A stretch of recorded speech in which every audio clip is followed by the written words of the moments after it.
Now, anyone with any sense could predict that unnecessarily chaining school doors shut would inflict huge damage on our children's education, development and future. Sadly, none of those people were in Westminster.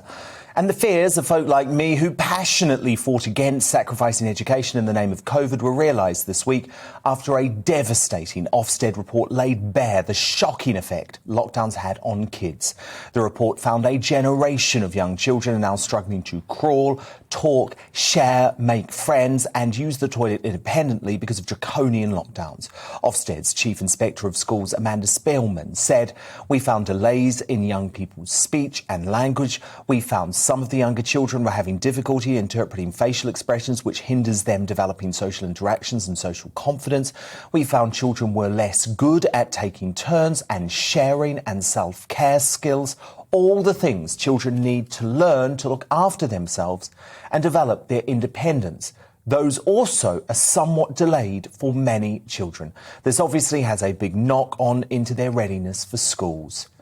Now, Steve joins me now. Steve, as the founder of the Oasis Trust, which runs 52 academies in England and educates more than 31,000 pupils, you must know firsthand the damage that this Ofsted report spelled out in really shocking detail.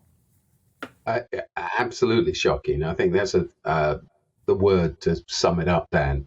I think we all knew this was coming, as I think you've already said in your introduction. I mean, it was bound to happen.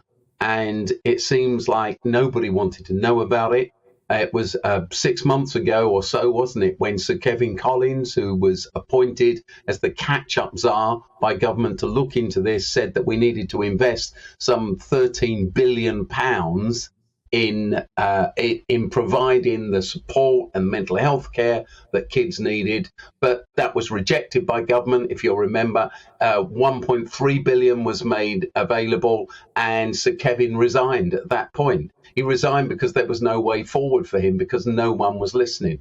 I mean, today, the extraordinary thing is we've, as you've just been talking about, we've raised national insurance tax to pay for the gap on the NHS and social services. But the reality is, unless we deal with this issue that Amanda Spellman has set out for us now, we're going to have to raise national insurance again, or find other taxes, because the bill to the state, let alone the social consequences, life chance consequences for these young people, is going to be huge.